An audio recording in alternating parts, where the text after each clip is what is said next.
សូមជម្រាបសួរដល់សាធារណជននិងអ្នកសារព័ត៌មានទាំងអស់ជាទីរាប់អាននៅព្រឹកថ្ងៃទី11ខែធ្នូឆ្នាំ2025នេះនាងខ្ញុំសូមធ្វើបច្ចុប្បន្នភាពអំពីស្ថានភាពនៅនៃការឈ្លានពានរបស់ភាគីថៃមកលើដែនអធិបតេយ្យរបស់កម្ពុជានៅក្នុងយុទ្ធភូមិភាគទី4និងទី5ភាគីថៃនៅតែបន្តរំលោភបំពានលើបទច្បាញ់និងសេចក្តីថ្លែងការណ៍រួមស្តីពីកិច្ចព្រមព្រៀងសន្តិភាពរវាងកម្ពុជាថៃដែលភាគីកម្ពុជានិងថៃបានចុះហត្ថលេខាកាលពីខែតុលាកន្លងទៅដោយបន្តធ្វើសកម្មភាពឈ្លានពានប្រដាប់អាវុធសារជាថ្មីលើបូរណភាពទឹកដីកម្ពុជាដោយប្រើប្រាស់កម្លាំងយោធារហូតមកដល់ព្រឹកថ្ងៃទី11ខែធ្នូឆ្នាំ2025នេះការប្រើប្រាស់សភាវុធធនធ្ងន់គ្រប់ប្រភេទរបស់ប្រទេសថៃនិងការដាក់ពង្រាយទាហានដ៏ច្រើនលើសលប់ដើម្បីទន្ទ្រានយកទឹកដីកម្ពុជាគឺជាការរំលោភបំពានយ៉ាងច្បាស់ក្រឡែតចំពោះធម្មនុញ្ញអង្គការសហប្រជាជាតិធម្មនុញ្ញអាស៊ាននិងគោលការណ៍គ្រឹះនៃច្បាប់អន្តរជាតិសកម្មភាពដែលគ្មានទំនួលខុសត្រូវនិងខុសច្បាប់បែបនេះបង្កគ្រោះថ្នាក់យ៉ាងធ្ងន់ធ្ងរបំផុត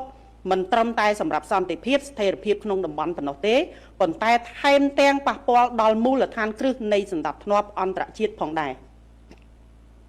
ស្ថានភាពនៃការគម្រាមកំហែងនិងឈ្លានពានរបស់ភាគីថៃមកលើតំបន់មួយចំនួនក្នុងដែនអធិបតេយ្យកម្ពុជា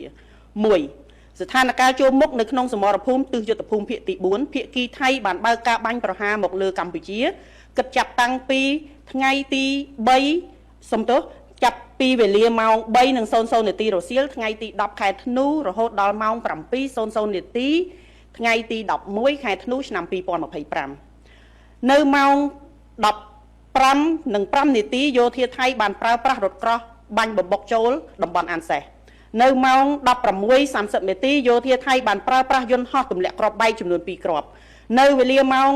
17:00នាទីដល់វេលាម៉ោង20:25នាទីយោធាថៃបានវាយលុកខ្លាំងនៅភូមិសាស្ត្រភ្នំ677ផ្សារអូបកាស្នេហ៍នៅភ្នំ500ប្រាសាទព្រះវិហារតាសឹមនិងភូមិសាស្ត្រ5មករានៅព្រឹកថ្ងៃទី11ខែធ្នូឆ្នាំ2025នៅវេលាម៉ោង4:40នាទីយោធាថៃបានចាប់ផ្ដើមបើកការបាញ់ប្រហារសារជាថ្មីមកលើកម្ពុជាដោយកំភ្លើងធំចូលប្រាសាទខ្នានៅវេលាម៉ោង4:50នាទីយោធាថៃបានចាប់ផ្ដើមបាញ់ប្រហារមកលើកម្ពុជាដោយប្រើប្រាស់កំភ្លើងធំចូលក្នុងតំបន់ថ្មដូននៅវេលាម៉ោង5:00នាទីព្រឹកនេះយោធាថៃបានចាប់ផ្ដើមបើកការបាញ់ប្រហារមកលើកម្ពុជាដោយរថក្រោះកំភ្លើងធំចូលក្នុងទីតាំងថ្មដូនយ៉ាងច្រើនសន្ធឹកសន្ធាប់នៅវេលាម៉ោង5:20នាទីយោធាថៃបានចាប់ផ្ដើមបាញ់ប្រហារមកលើកម្ពុជានៅតំបន់មុខតាសឹមនៅវេលាម៉ោង6:16នាទីយោធាថៃចាប់ផ្ដើមបាញ់ប្រហារមកលើកម្ពុជាដោយប្រើប្រាស់កំភ្លើងធំកំភ្លើងគាំទ្រចូលតំបន់អូស្មាច់នៅវេលាម៉ោង6:35នាទីយោធាថៃបានចាប់ផ្ដើមបាញ់ប្រហារមកលើកម្ពុជាចូលតំបន់ប្រាសាទតាក្របីទី2ស្ថានភាពចូលមុខសមរភូមិទិសយុទ្ធភូមិភាគទី5ភាគីថៃបានចាប់ផ្ដើមបើកការបាញ់ប្រហារមកលើកម្ពុជាដែលគិតចាប់តាំងពីវេលាម៉ោង3:00នាទីរសៀលថ្ងៃទី10ធ្នូឆ្នាំ2025រហូតដល់វេលាម៉ោង7:00នាទីព្រឹកថ្ងៃទី11ធ្នូឆ្នាំ2025នេះនៅវេលាម៉ោង15:12នាទីរសៀលកម្លាំងថ្មើរជើងថៃនៅតែបន្តបាញ់ប្រហារនិងព្យាយាមរុលចូលមកក្នុងភូមិសាស្ត្រភូមិជោគជ័យនៅវេលាម៉ោង15:42នាទីយោធាថៃប្រើប្រាស់ drone ហោះចូលភូមិសាស្ត្រស្រុកម៉ាឡៃក្នុងភូមិវាលហាត់ឃុំម៉ាឡៃស្រុកម៉ាឡៃខេត្តបន្ទាយមានជ័យនៅវេលាម៉ោង15:45នាទីយោធាថៃបានប្រើប្រាស់ drone ពំគ្រាប់ទម្លាក់គ្រាប់បែកចំភូមិសាស្ត្រឃុំថ្មដានិងភូមិសាស្ត្រឃុំអូភ្លុកដំរីនៅវេលាម៉ោង15:45នាទីយោធាថៃបានបាញ់ផ្លោងគ្រាប់កាភ្លើង155មីលីម៉ែត្រចំនួន2គ្រាប់ចូលទៅសាលាបឋមសិក្សាខ្វៅលិចឃុំស្វាយជែកស្រុកស្វាយជែកខេត្តបន្ទាយមានជ័យចាប់ពីវេលាម៉ោង15:45នាទីរហូតដល់វេលាម៉ោង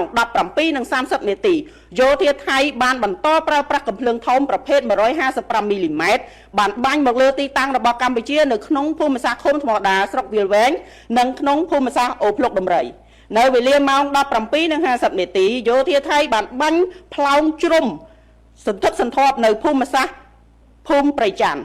នៅវេលាម៉ោង18:28នាទីយោធាថៃបានបាញ់កំភ្លើងធំប្រភេទ155មីលីម៉ែត្រចូលក្នុងភូមិសាស្ត្រឃុំថ្មដានៅវេលាម៉ោង19:40នាទីរថក្រោះថៃសម្ដៅមកក្នុងភូមិសាស្ត្រមុខបឹងត្រកួន នៅវេលាម៉ោង21:21 នាទីយោធាថៃបានប្រើប្រាស់ drone ពំគ្រាប់បែកទម្លាក់នៅភូមិសាស្ត្រឃុំថ្មដាចំនួន2គ្រាប់នៅវេលាម៉ោង22:24 នាទីយោធាថៃនៅតែបន្តបាញ់ប្រើប្រាស់កាភ្លើងធំប្រភេទ105មីលីម៉ែត្រ drone ពំទម្លាក់គ្រាប់បែកនៅតាមបណ្ដាគោលដៅក្នុងឃុំថ្មដាស្រុកវាលវែងខេត្តពោធិ៍សាត់ចំនួន11គ្រាប់គួរកត់សម្គាល់ផងដែរថានៅថ្ងៃទី10ខែធ្នូឆ្នាំ2025សកម្មភាពដ៏កម្ររបស់យោធាថៃនេះគឺជាការបើកការបាញ់ប្រហារដោយមិនរើសគោលដៅបាញ់ចូលទីប្រជុំជនភូមិឋានរបស់ប្រជាជនស៊ីវិលរស់នៅជាពិសេសនៅសាលារៀនរបស់កុមារនិងបានបាញ់បំផ្លាញប្រាសាទតាក្របីប្រាសាទព្រះវិហារជាទីសក្ការៈរបស់កម្ពុជាបេតិកភណ្ឌរបស់មនុស្សជាតិទង្វើដ៏សាហាវនេះបង្ហាញពីភាពអសិលធម៌ដែលបង្ហាញពីការប្រមាថមាក់ងាយដល់វប្បធម៌អរិយធម៌និងជាទីសក្ការៈរបស់មនុស្សមរតកមនុស្សជាតិជាពិសេសមរតកវប្បធម៌ដែលដូនតាខ្មែរបានកសាងនិងបន្សល់ទុកដែលមានតម្លៃមិនអាចកាត់ថ្លៃបាន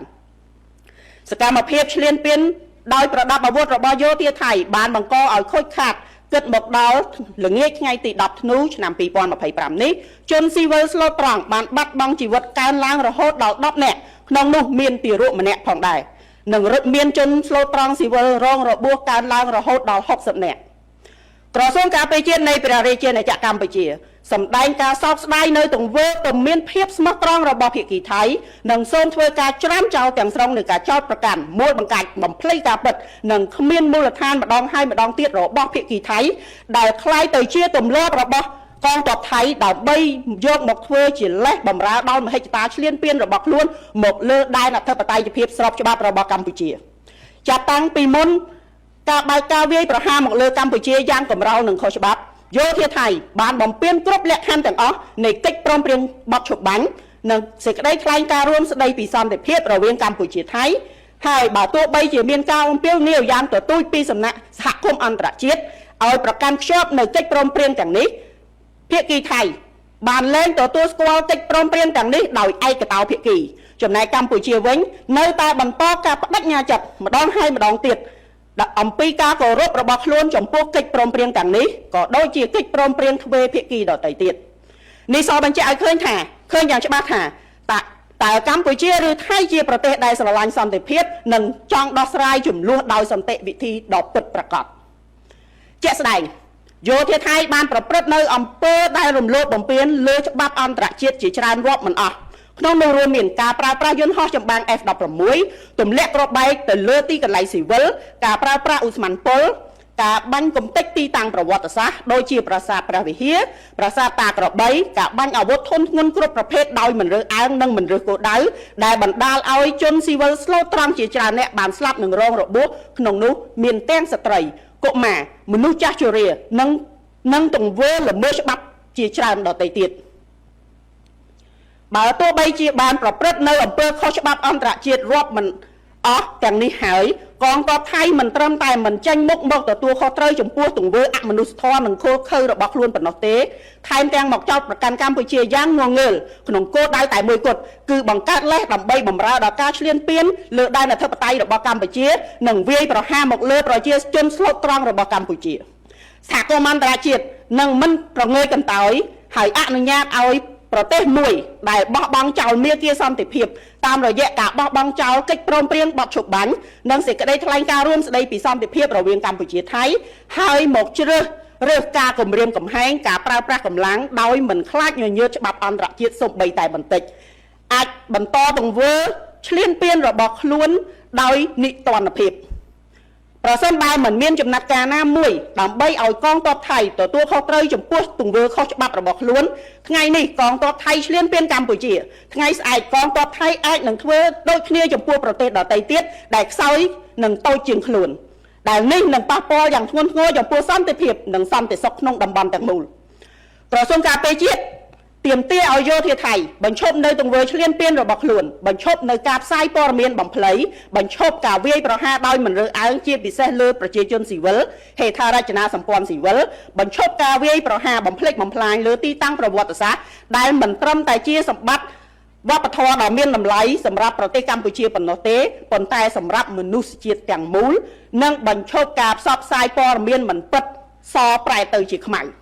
យោធាថៃត្រូវតែបង្ហាញពីភាពស្មោះត្រង់និងសុឆន្ទៈប្រសិនបើថៃពិតជាស្រឡាញ់សន្តិភាពពិតប្រាកដមែនព្រោះសន្តិភាពមិនអាចកើតឡើងតាមរយៈការនិយាយប៉ុណ្ណោះទេប៉ុន្តែគឺតាមរយៈសកម្មភាពជាក់ស្ដែងហើយកងទ័ពថៃអាចចាប់ផ្ដើមជាមួយនឹងការបញ្ឈប់រាល់សកម្មភាពខុសច្បាប់ដោយដែលបានរៀបរាប់ខាងលើក្នុងន័យនេះកម្ពុជាសូមអំពាវនាវឲ្យសហគមន៍អន្តរជាតិថ្កោលទោសយ៉ាងម៉ឺងម៉ាត់ចំពោះការរំលោភបំពានសេចក្តីថ្លែងការណ៍រួមស្តីពីកិច្ចព្រមព្រៀងសន្តិភាពរវាងកម្ពុជាថៃនិងសកម្មភាពឧក្រិដ្ឋកម្មសង្គ្រាមខុសច្បាប់របស់ថៃម្ដងហើយម្ដងទៀតនេះដោយទាមទារឲ្យថៃទទួលខុសត្រូវទាំងស្រុងចំពោះការរំលោភបំពានដ៏កម្រោលនេះកម្ពុជាអំពាវនាវឲ្យថៃបញ្ឈប់រាល់អរិភាពជាបន្ទាន់ដោយដកកម្លាំងចេញពីដែនអធិបតេយ្យភាពរបស់កម្ពុជានិងជៀសវាងសកម្មភាពឈ្លានពាននឹងការគំរាមកំហែងដល់សន្តិភាពនិងស្ថិរភាពក្នុងតំបន់ទន្ទឹមនេះកម្ពុជាអំពាវនាវឲ្យថៃងាកមកគោរពកិច្ចព្រមព្រៀងបទឈប់បាញ់សេចក្តីថ្លែងការណ៍រួមស្តីពីសន្តិភាពនិងកាតព្វកិច្ចទាំងឡាយស្ថិតនៅក្រោមច្បាប់អន្តរជាតិឲ្យបានម៉ឺងម៉ាត់ស្មោះត្រង់និងដោយសុឆន្ទៈពិតប្រាកដក្រសួងការពារជាតិនិងកងយោធពលខេមរៈភូមិន្ទសូមគូបញ្ជាក់ផងដែរថាគោលដៅនៃការវាយការពារខ្លួនរបស់កម្ពុជាគឺផ្ដោតតែលើគោលដៅរបស់យោធាថៃប៉ុណ្ណោះមិនមែនសំដៅទៅលើជនស៊ីវិលឬក៏ទីកន្លែងស៊ីវិលនោះទេកម្ពុជាតែងប្រកាន់ភ្ជាប់នៅការគោរពនិងអនុវត្តកាតព្វកិច្ចទាំងឡាយដែលស្ថិតនៅក្រោមច្បាប់អន្តរជាតិជាពិសេសច្បាប់មនុស្សធម៌អន្តរជាតិយ៉ាងម៉ឺងម៉ាត់ច្បាស់លាស់បំផុតកម្ពុជាបញ្ជាក់ជាថ្មីនៅការបដិញ្ញាចិត្តរបស់ខ្លួនក្នុងការគោរពអនុវត្តតាមលក្ខខណ្ឌបទឈប់បាញ់សេចក្តីថ្លែងការណ៍រួមស្តីពីសន្តិភាពរវាងកម្ពុជាថៃប្រកបដោយសុឆន្ទៈនិងទំនួលខុសត្រូវខ្ពស់បំផុតកម្ពុជាប្រកាន់ភ្ជាប់នឹងការដោះស្រាយជម្លោះដោយសន្តិវិធីស្របតាមច្បាប់អន្តរជាតិក៏ដូចជាសន្ធិសញ្ញាអនុសញ្ញានិងកិច្ចព្រមព្រៀងដែលមានស្រាប់ហើយប្រឆាំងនឹងការគំរាមកំហែងឬក៏ការប្រើប្រាស់កម្លាំងសម្ដៅស្វែងរកដំណោះស្រាយមួយដោយយុត្តិធម៌ត្រឹមត្រូវយូរអង្វែងនិងស្របតាមច្បាប់អន្តរជាតិទន្ទឹមនេះកម្ពុជាសូមអំពាវនាវឲ្យភាគីថៃវិលត្រឡប់មកអនុវត្តវិញនៅបទឈប់បាញ់សេចក្តីថ្លែងការណ៍រួមស្តីពីសន្តិភាពរវាងកម្ពុជាថៃដែលបានចុះហត្ថលេខាកាលពីថ្ងៃទី26ខែតុលាឆ្នាំ2025ក្រោមការធ្វើជាសាក្សីរបស់ឯកឧត្តមប្រធានាធិបតីសហរដ្ឋអាមេរិក Donald Trump និងឯកឧត្តមនាយករដ្ឋមន្ត្រីម៉ាឡេស៊ី Anwar Ibrahim ជាប្រធានអាស៊ានបដូវវេនសូមគូបញ្ជាក់ផងដែរថាកងកម្លាំងកម្ពុជានឹងបន្តឈរជើងយ៉ាងរឹងមាំស្វាហាប់មោះមុតនិងនៅតែតស៊ូប្រយុទ្ធយ៉ាងស្វិតស្វាញចំពោះសត្រូវឈ្លានពាននិងបំពេញតួនាទីរបស់ខ្លួនដើម្បីការពារបូរណភាពទឹកដីរបស់កម្ពុជា